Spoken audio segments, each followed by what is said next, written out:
Well, we already prayed for food, so Lord, just bless our class. No, thank you for continuing to gather together. I'll try to talk up, not because you can't hear me, but I don't know. Bill said we have to make sure we talk up more so that it carries on to the video. So we'll see how that works. All right, I think I began the class of Daniel saying this is a unique book. Kind of making a joke about it, but this is a unique story. This whole chapter 4, and I hope you have read it. If you haven't, you will. But it is a unusual chapter. You know, it's kind of an unusual book here. It begins with 3 verses announcing an edict issued by Nebuchadnezzar to the peoples, nations, and men of every language who live in all the world. May you prosper greatly. It is my pleasure to tell you about the miraculous signs and wonders that the Most High God has performed for me. How great are his signs, how mighty his wonders. His kingdom is an eternal kingdom. His dominion endures from generation to generation. Some scholars have difficulties with this and say, this doesn't sound like something that Nebuchadnezzar would have said. And so there are questions, legitimate questions about, this is an unusual chapter because this whole chapter sounds like it's written by Nebuchadnezzar. And yet it's in the book of Daniel. And so kind of what's going on, it's not real, it's unusual. I'm not saying there's something phony about it, I'm just saying it does make you think what's happening here. Did Nebuchadnezzar write this and then Daniel took it and put it into his book, or did Daniel was kind of a scribe for this story, or is Daniel telling the story that Nebuchadnezzar told? Because this whole chapter is Nebuchadnezzar talking and telling what happened to him. So he tells a strange story of his dreams, of Daniel's interpretation of the dreams, of its fulfillment in his life, which was a period of insanity for 7 times, and we'll talk about that a little bit more, and of his return to sanity, and at the very end, what people say, people debate, could almost be understood as if he has become a follower of the God of Israel. Now, some people don't. Well, it's not absolutely clear. We'll come back to that.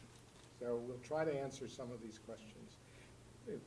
Don't hesitate to stop me or jump in. I'm just going to go on with what we've got here.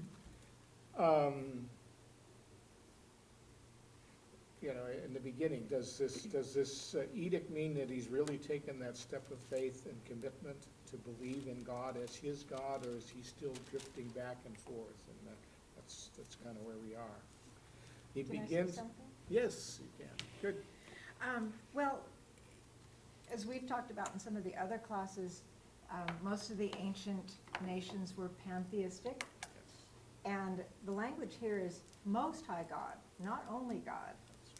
Until the very end of this chapter, so I think it is interesting. I just wanted to mention that. And he does say something like this in chapter 2. He calls him the God of gods after Daniel interprets the statue dream, if you guys recall that chapter. So it isn't the first time Nebuchadnezzar has used this kind of language. No, I would agree entirely, and well, I probably shouldn't say this now, but I will say this. I mean, now since we got started, my personal belief is that, Nebuchadnezzar thought that this is a really great God and maybe higher than every other god, but he was a pantheist, and he wasn't necessarily ready to get rid of his other gods. So, yes. Well, interestingly, in my version of the Bible, it says King Nebuchadnezzar at the very beginning, comma. Yeah. To nations and people. So it's almost as if someone is addressing him and introducing him, perhaps. And then in verse verse 4, it says, I, comma, Yeah. Nebuchadnezzar, Yeah. which, so that's a little weird. Well, it would be very natural to read this whole chapter as if Nebuchadnezzar is writing it. He's telling this story of himself, and yeah. So, But why is his name at the beginning with a comma behind it?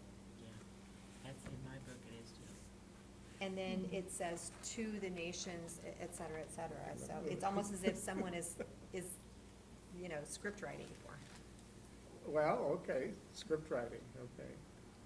Some people believe this, that Daniel wrote the script for Nebuchadnezzar. Now, that's a possibility. It is a kind of a mystery, and I don't think anybody, I don't know that there's any absolute evidence that says it has to be this way or that way, but it's a strange chapter, a strange Yeah. book. Well, I think it's really good that you brought that out. I hadn't seen that before, but how I read that is like from King Nebuchadnezzar to the people. Yeah, but it doesn't say that. It- No, you I know, and we'd have to look at the Hebrew, actually. Right. Interesting. So I wonder with the comma, how that translated from Yeah. the original Oh, it's interesting. prose. Let me find it here. Okay, kicking, yeah, all right. Well, it's kind of written in the form of an official edict. Yeah. President of the United States to the people of the United States, this is the way it is. That's, I don't start my conversations that way. No, Also- well, you're not a king, I'm not a or a queen either. No. Well, that's debatable, Yeah, well, yeah, okay. The Book of Acts, It's an official, yeah, you got it, okay, I won't argue with that. Isn't this No. part of the book that's in Aramaic? Yes, actually, that's another Right. good point that I forgot to. And I know in Hebrew, there's no punctuation in Hebrew. I don't know about Aramaic, but the languages are very similar. So somebody decided to put that comma in there too, so To confuse us? it is confusing us. Yeah. Do remember that these are translations, right? And Yes. some of the formatting especially can change depending on how you read this, and where do you put the punctuation and commas, but yeah. I don't know that there's any great disagreement about how this should be worded. I didn't look at other translations, but it does seem that he's announcing, here I am, this is what I have to say, pay attention, kind of thing. All right, let's see.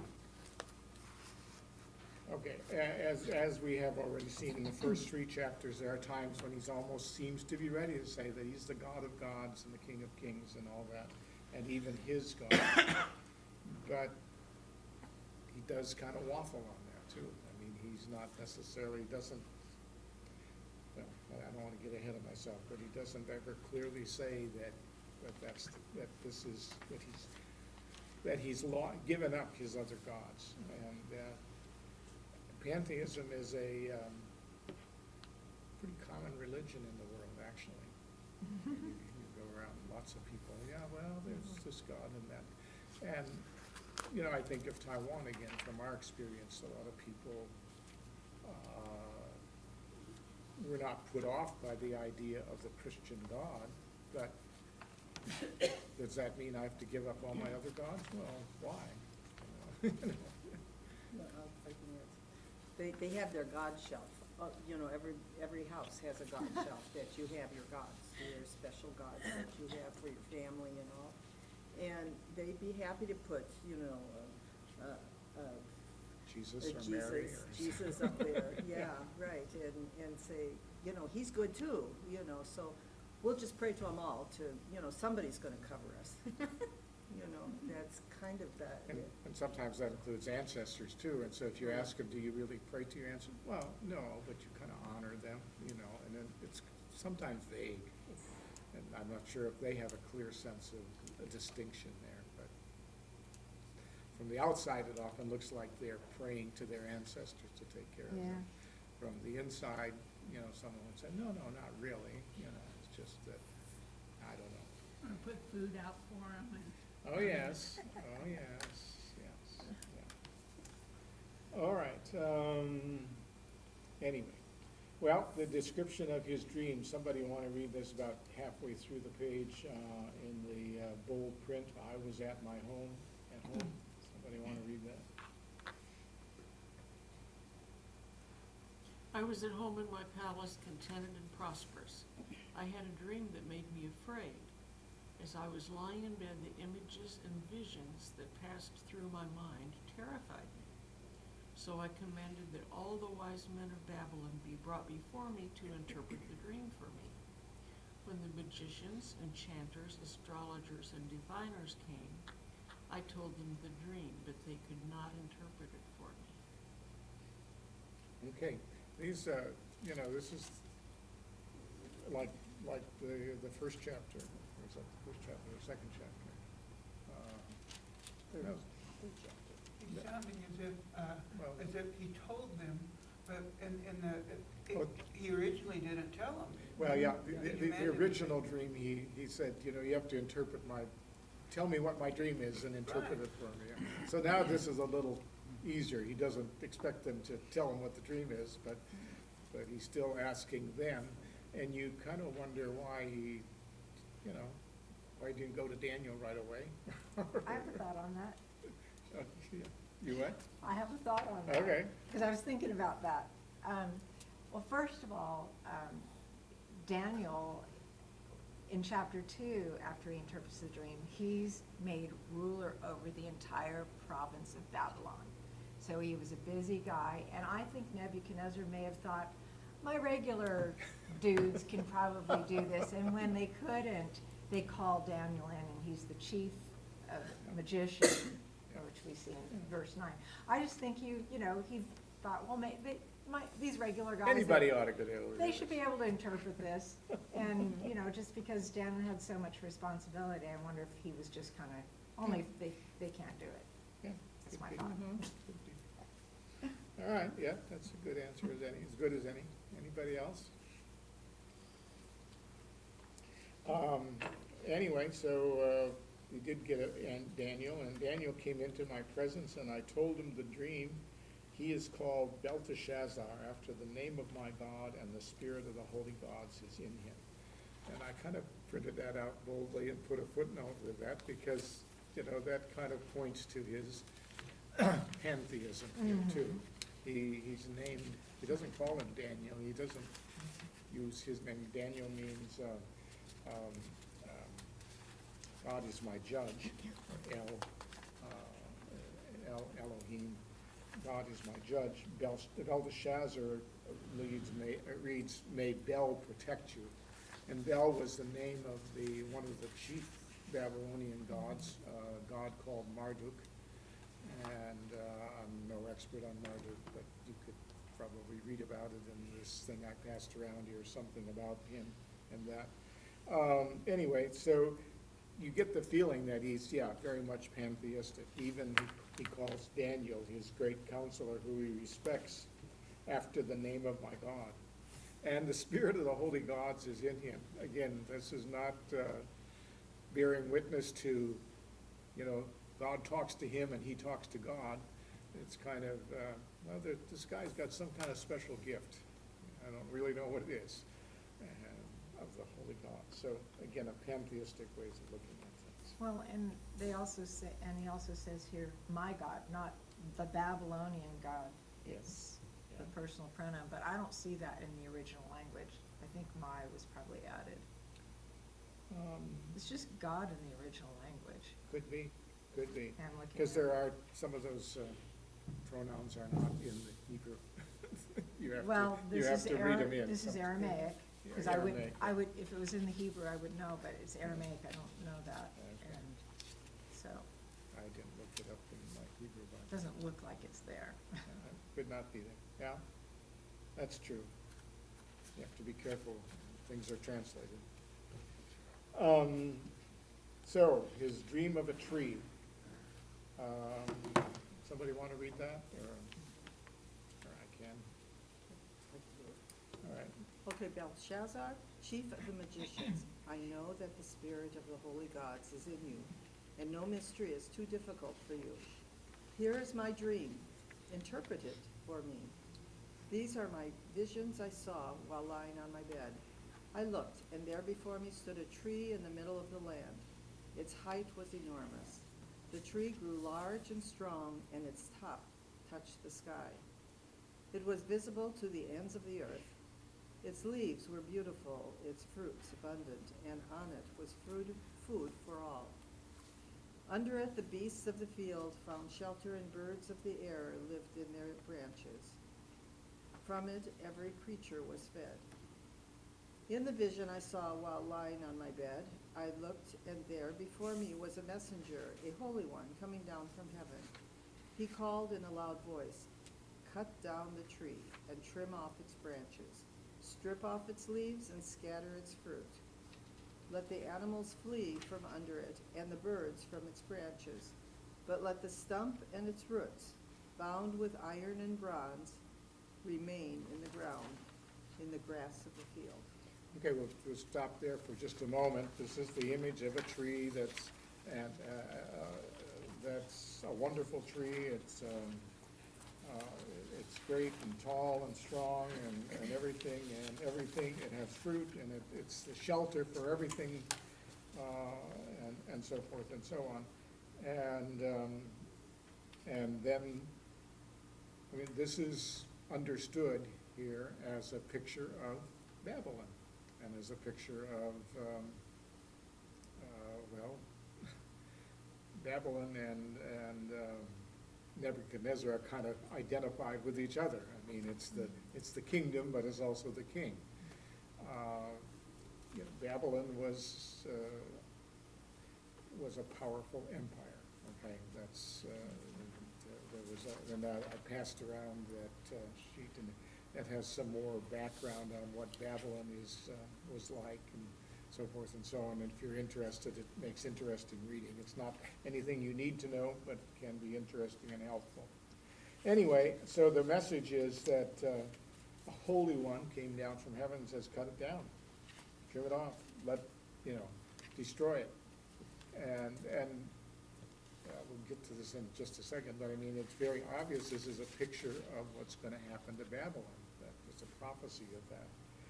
But let the stump, and what's going to happen to Nebuchadnezzar especially, let the stump and its roots bound with iron and bronze remain in the ground, in the grass of the field. On the next page then, that goes on, and it changes. Instead of talking about a tree and the stump of a tree, now the wording is of a person, of a person, and it's the person is Nebuchadnezzar. And somebody want to read those couple paragraphs at the top of the second one? I'll read it. Let him be drenched with the dew of heaven, and let him live with the animals among the plants of the earth. Let his mind be changed from that of a man, and let him be given the mind of an animal, till 7 times pass by for him. The decision is announced by messengers. The holy ones declare the verdict, so that the living may know that the Most High is sovereign over the kingdoms of men, and gives to anyone he wishes, and sets over them the lowliest of men. This is the dream that I, King Nebuchadnezzar, had. Now, Belteshazzar, is that how you say that? Tell me what that means. For none of the wise men in my kingdom can interpret it for me, but you can, because the spirit of the holy gods is in you. Okay. So what does it mean? Well, in verses 19 to 27, it goes on that David was perplexed for a time, and his thoughts terrified him.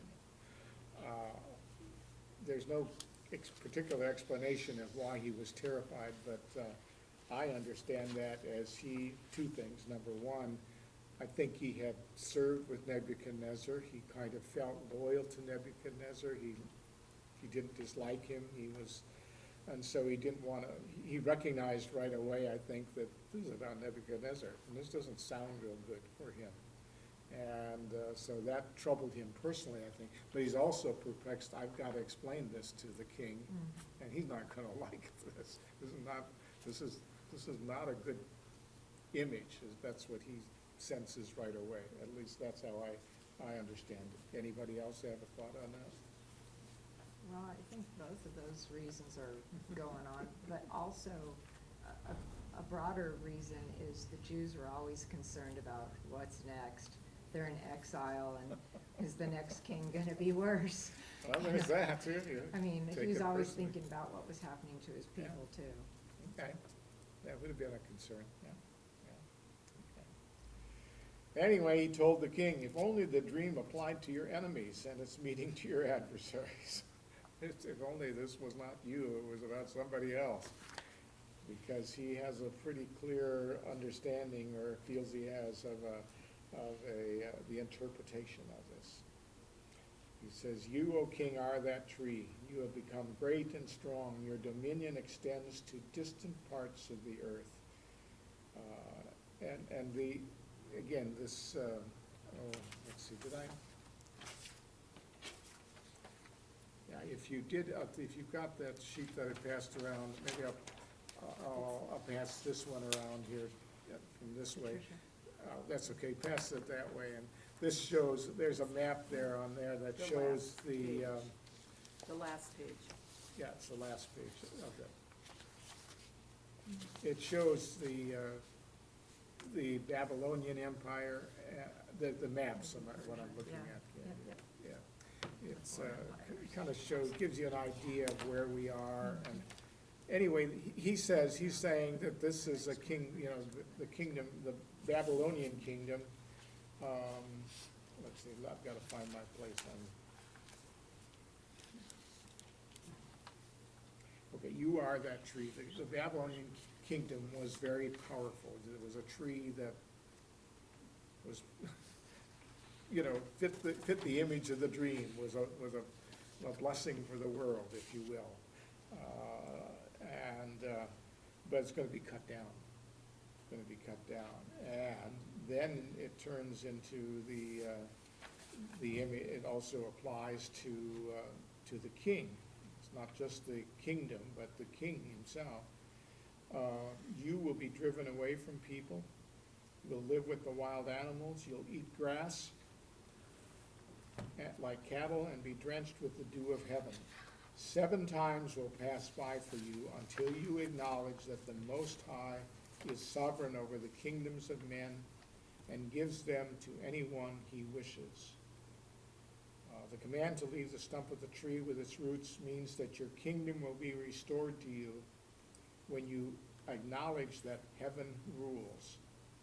Therefore, O king, be pleased to accept my advice. Renounce your sins by doing what is right, and your wickedness by being kind to the oppressed.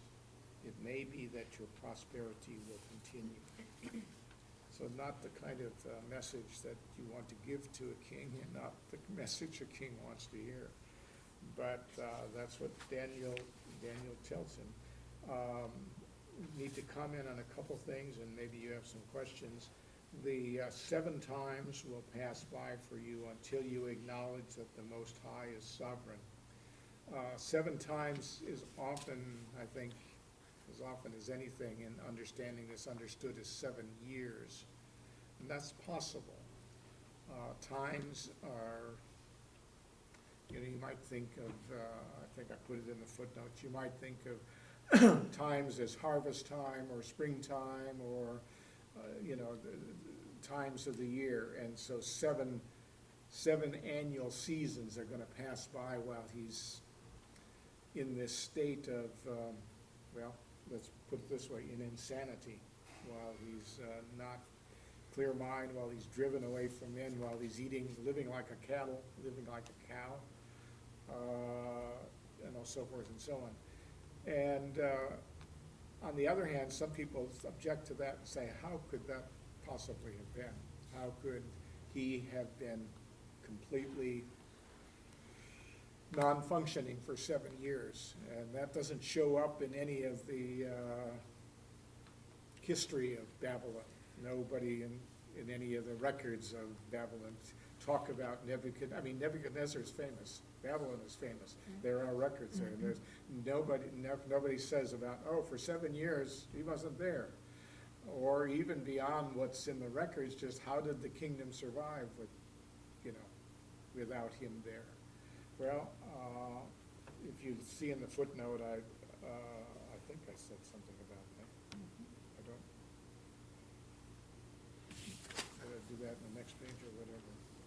All right, I'm kind of jumping into the, I'm jumping ahead of myself, so hang on a second here. Anyway, but, I'm getting ahead of myself, but anyway, the 7 times could also mean, 7 is a number of completeness very often in Scripture. It signifies the, I guess, the full measure of things, or we don't use 7 in that way. But in ancient times, 7 had that, often had that meaning. 7 times means everything. We might be more likely to say 10 times. That might be the way we would talk about the complete thing. But so 7 could mean this, and it doesn't necessarily mean 7 years. It might have been 7 days. It might not have been that long a time. It was an indefined time, perhaps. Sean, you're? No, I agree with you. I Okay. mean, biblically, that it means completion or perfection, yeah. Usually So, does. not necessarily years. Not necessarily years. And But- how long was he gonna take? I don't know. Exactly. Yeah, you know, if. Until you're fully, Until you get straightened out. but the thing is, I have to say this, okay, if he thinks he's a cow, how's he gonna have the wherewithal to Yes. acknowledge the Most High? Yes, That's puzzling to me. yeah. Well, I don't know a whole lot about insanity, but I do think that nobody challenged me on comments. that. But I do think people who are going through that may not always be that. That's one thing to say. And you may sometimes have moments when you know better. Yeah. I think I have had contact with some people who had some strange delusions, and sometimes they knew exactly who they were and what was going on, and sometimes not so much. So that's a possibility. Makes sense. Also, in terms of how did the kingdom get taken care of if he's insane?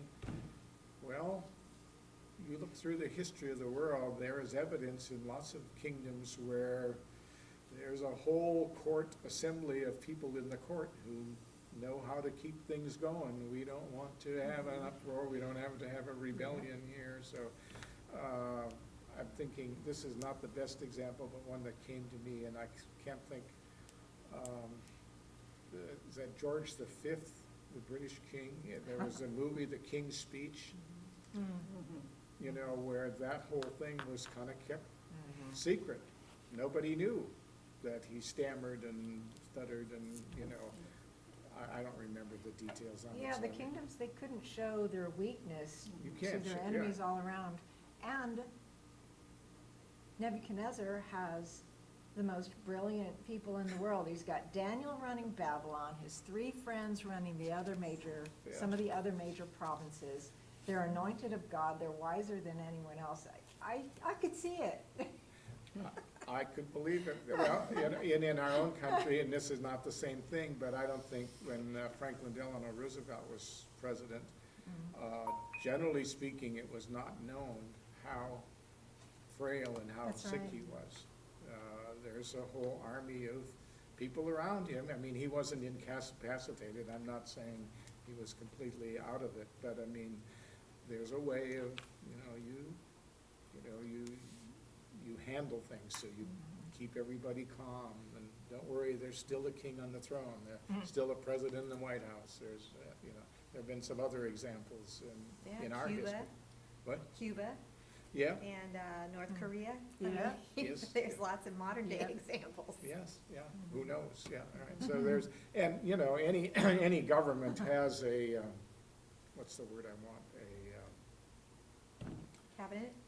a cabinet, yeah, there's another, it's just that whole office of governing that actually do the work, that just keeps on going, whether there's any head at the top or not, I mean, administration, yeah, there's a whole bunch of people that, I mean, day to day, President Biden or President Trump doesn't know what's going on in any one place. There's all kinds of people that make, it's just the way it is. So it's not impossible. And it's not necessarily 7 years, and it's not impossible that for some time this could all be covered over and nobody knows. God commanded it by that dream. He commanded it. There isn't anything impossible for God. Well, there you go, Rick. Can't argue with that. That's true too. So if God wanted to keep things going and say, yeah, God has his hand in everything. Yeah. All right. So, I probably got ahead of myself here. Okay, anyway, the dream is fulfilled. We're still on that page here, so we need to talk about that. It seems that Nebuchadnezzar did not take this very seriously. He didn't take it to heart. Daniel said, this is, renounce your sins by doing what is right. And then he said, it sounds like he just went on being who he was, which was not necessarily a great, wonderful, nice guy. And 12 months later, as the king was walking on the roof of the palace of Babylon, he said, is not this the great Babylon I have built as a royal residence by mighty power and for the glory of my majesty? Aside from the boasting, it's not completely true anyway. I mean, Babylon existed before him. He didn't found the kingdom. He was perhaps the greatest, most prominent, certainly one of the most prominent kings of Babylon, but it wasn't all up to him. But he did not acknowledge or maybe even understand that it was not all his doing. And no one, that's a reminder for all of us. None of us are self-made. Nobody, none of us, we can talk about a lot of things. None of us would have survived infancy without the care and love of parents or other people who took care of us. And none of us would have, anything that we have become depended a lot on people who took care of us, who taught us, who led us, who guided us, who blessed us, and so forth and so on. So always a reminder that be careful about boasting about how great you are. And as Paul writes to the Corinthians, what do you have that you did not receive? And if you did receive it, why do you boast as though you did not? We remember that sometimes, but there are times when all of us kind of forget that and believe that, I've done pretty well. Maybe you have, but you've had a lot of help along the way.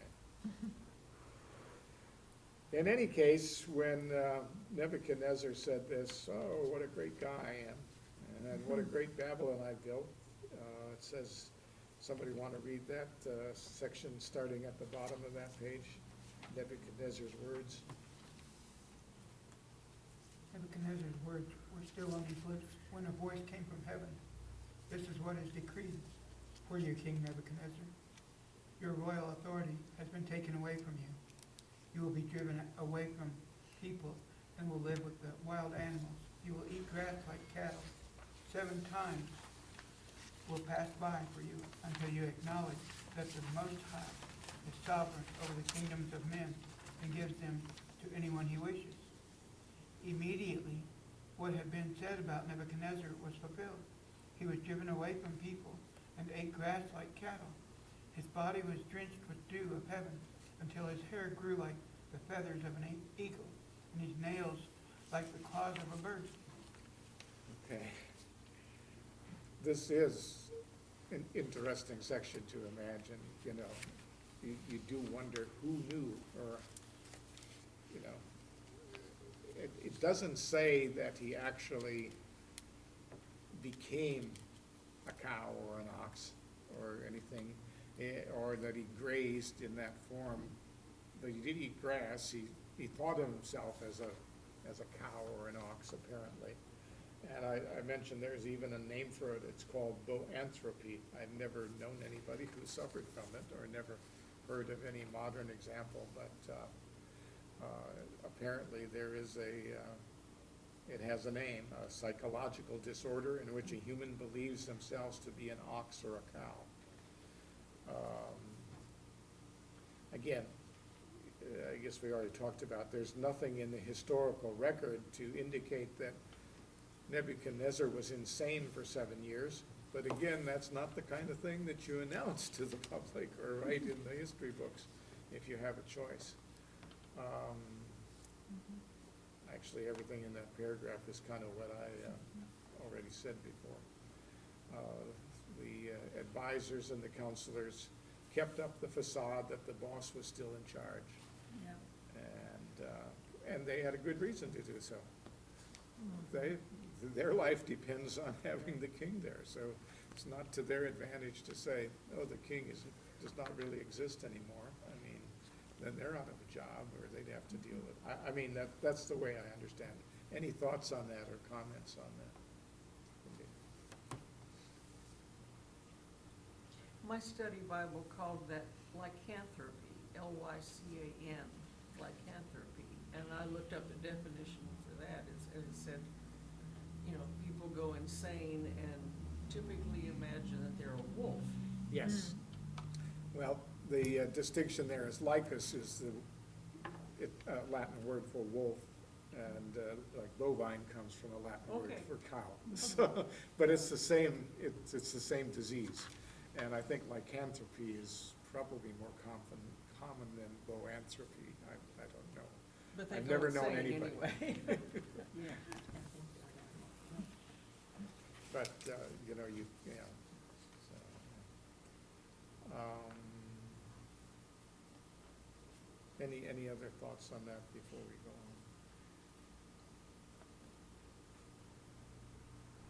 on? It could be that he was just unkempt.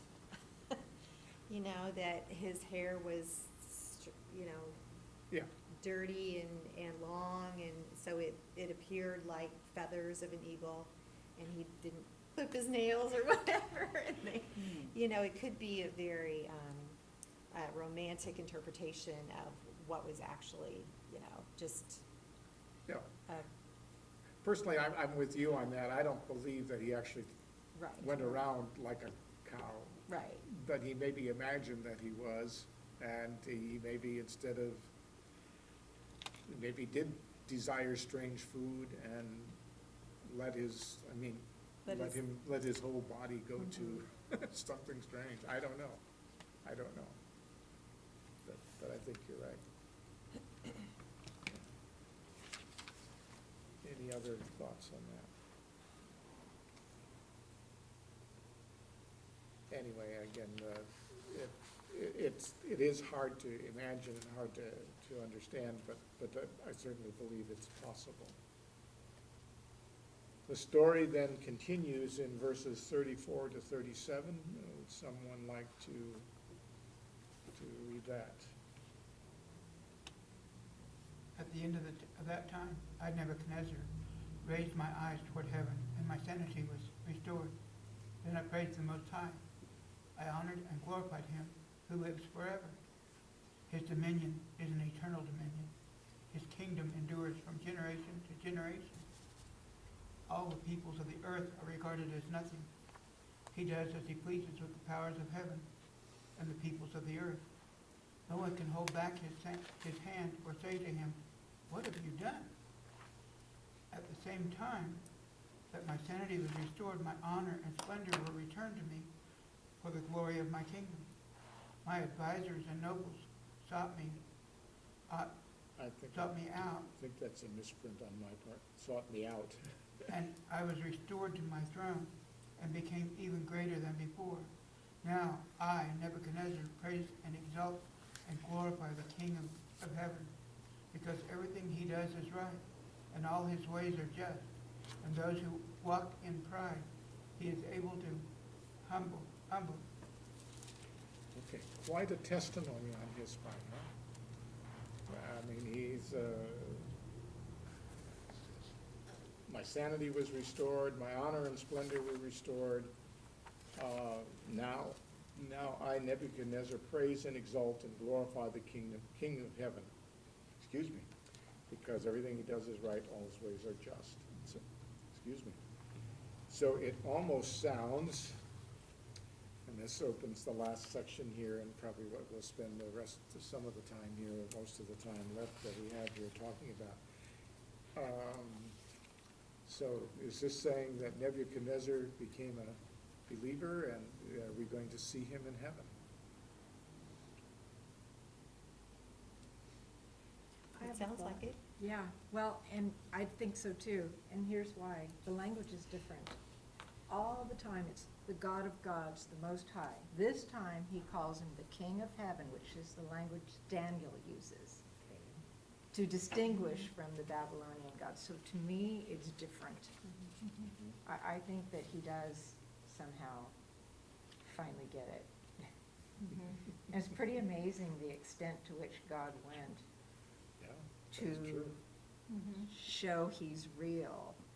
And I was thinking about, Romans 1:20, where it talks about God makes himself known to every man, and therefore we are without excuse.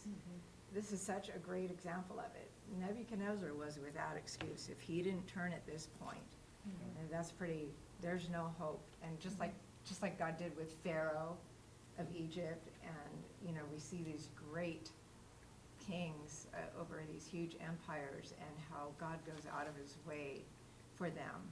And I was looking at, I'll stop talking in a minute here, but No, I that's was fine. kind of fascinated with verse 17, because it talks about the reason.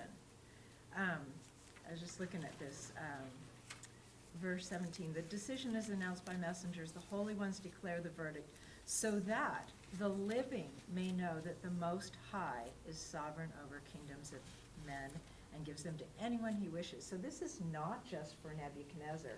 And it makes me wonder, maybe that's why Nebuchadnezzar knew, I'm gonna write about this, and he writes to all the people of the earth to tell them about this God, because he's somehow maybe has that epiphany and he understands that now. I was just noticing some of that when I was reading that. It's interesting. I did notice too, the different tone. that Yes. He talked about it, and I said, at this point, it sounds like he really believes this. And this happened after I'm guessing, when he came out of his insanity. And I guess before I was thinking, he knew enough about the true God that maybe on his deathbed, if he wasn't before, on his deathbed, he probably said, of all the gods that I've talked about, in fact, making himself a god, I said, this is the true God. I guess I could see him saying it on his deathbed. And, here, it sounds like he could do that too. I guess I just have in my mind, like in Taiwan, how many think, this Jesus, there are a lot of good stories about him, and he was good, and he helps people, but they still have that mindset of there's many gods, many, super beings that help me in a way, and, would he go back to that after this? I don't know. Well, let me play devil's advocate a little bit. Just argue the other side just a bit. But I think for discussion. Suppose, but he doesn't ever say, I believe in him, he's the only real God, and I renounce all my idols, and I'm gonna change the whole kingdom, we're all gonna do what the Jews do, and so forth, so on. He doesn't say anything like that. Where's the real confession of faith? God didn't ask that of him. He asked him to humble himself, and he did. Well, and that's an interesting word that he used, was, it's the last word in the chapter, is he's able to humble. So, apparently he felt humility. I thought it was interesting too, that he feels compelled to write to the whole world. He actually becomes an evangelist. Some people would say he's very arrogant. Who do you think you are to say that you have a message for the whole? There's that too. Well, I mentioned some of this because reading about it, I just, Sure. people have different feelings. Some people say, well, he doesn't say this, or he didn't say that, or he didn't, and I don't know. It depends on how you grew up and where you grew up in church, what kind of things you were taught. But most churches have kind of a standard. This is what it means to become a believer, okay? disciples of Christ probably is not real strong on that, to be honest with you. But disciples of Christ is a little bit more relaxed than most denominations. But most denominations kind of, you know, you gotta show that you're a believer in some way or another. And, so when you start reading this, there's people that say, well, he never really says this, or he never really says that. And, you know, that's an argument some people use. Yeah. Any thoughts? I like the scriptures that you put in here at the end. I think you should look at them, and I thought of one other too. I tell you the truth today, you will be with me in paradise. Yeah. So the only thing Jesus on the cross, that's what he did what was required of him. To the extent he had revelation, we could argue. Yeah. And then you have that other passage in there, Matthew 7:21. Right. That talks about some things just aren't enough. But then I thought of 1 Samuel 16:7, that talks about how, you know, God's not looking at the outward stuff, he's looking at the heart. So ultimately, God's the one that judges. And so we'll have to find out in heaven one day is the bottom line, right?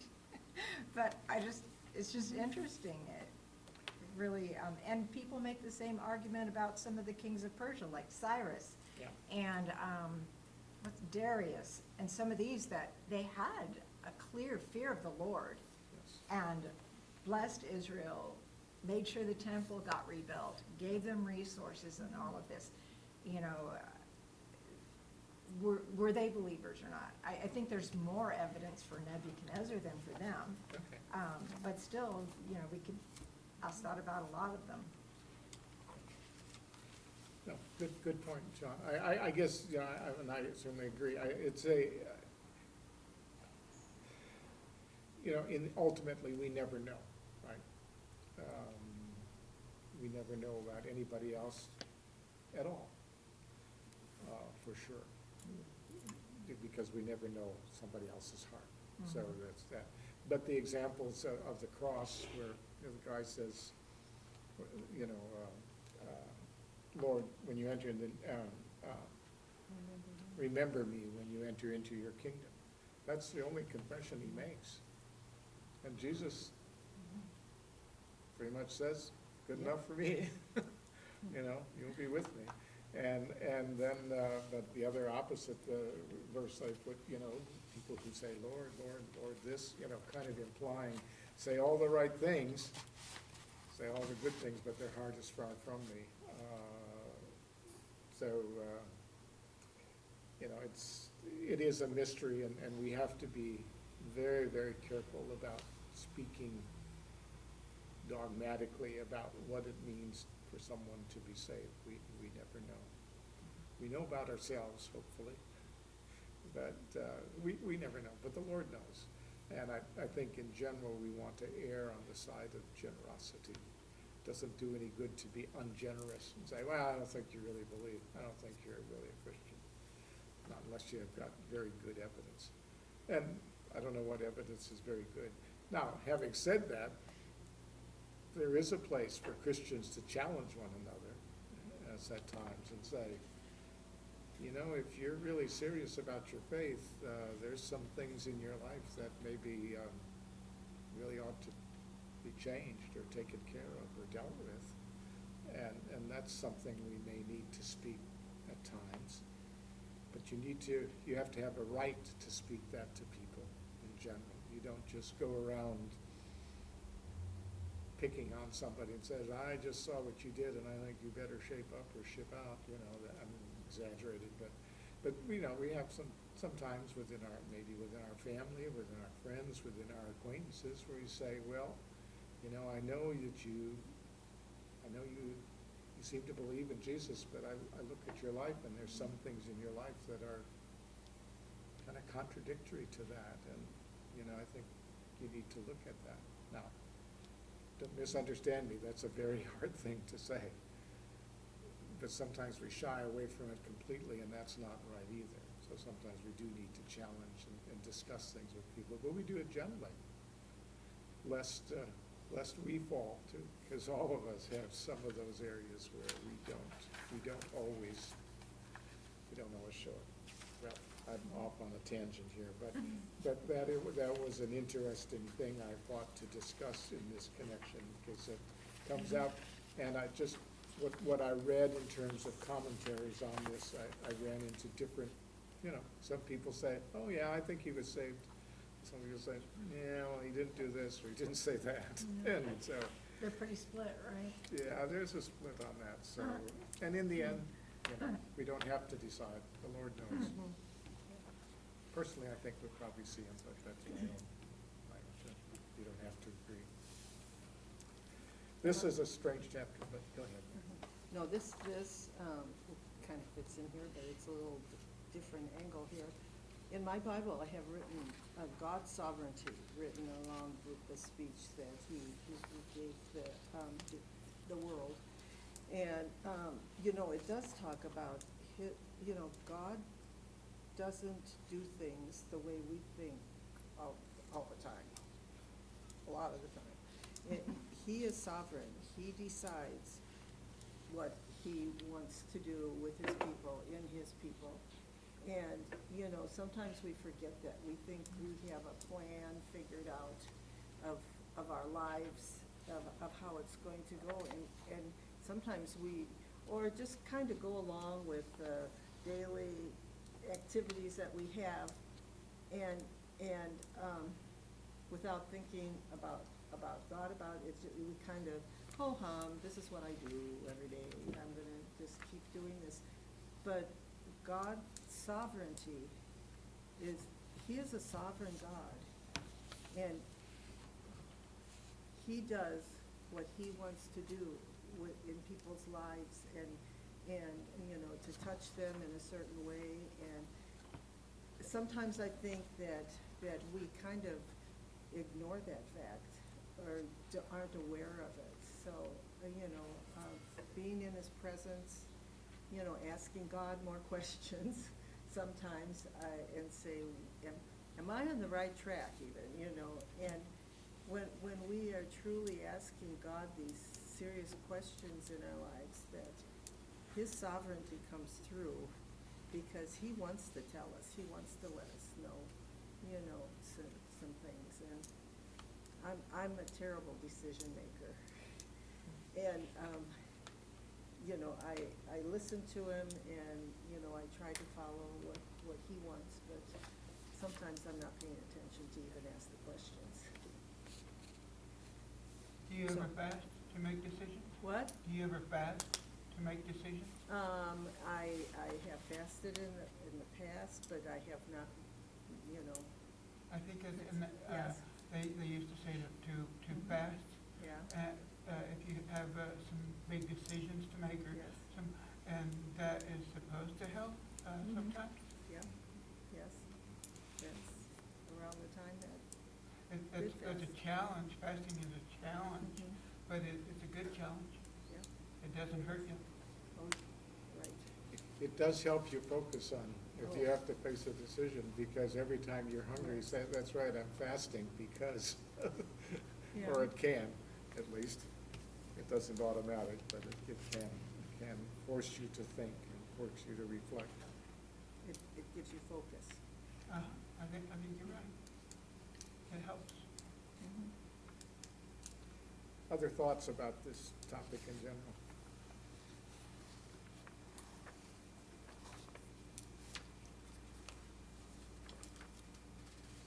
As I said, it's a strange chapter, a strange and unusual kind of story. The Dan? reporter would have loved to interview him. Yeah, that's true. Can you see him on the nightly news here? Well, King, how's it going today? What did you learn through what you've been through? Well, all of us have our own story. Most of us, not anything quite as dramatic as King Nebuchadnezzar, but I'm sure all of us have some stories about how the Lord spoke to us or led us in ways that we never expected, and changed our lives to some degree. But That's what life is about. Anything else?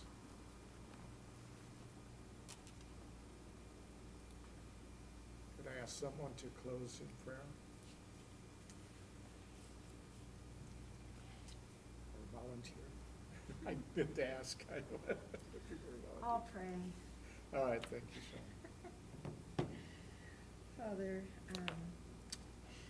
thank you for Tim and his teaching tonight. Thank you for the things that you are showing us in your word, especially about your sovereignty. Such an important topic to remember that no matter what it looks like, you are the one that is in control, and you really are the Most High. You really are the King of Heaven. And so we thank you, Lord, that you have revealed yourself to us, and that you love us and guide us and care for us. Father, we just pray that those little nuggets from tonight that you would have each of us take home and put into our lives, Lord, that we would have your grace to do that. Just pray this in Jesus' name. Amen. Amen.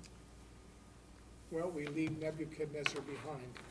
And in chapter 5, Daniel is working for Belshazzar.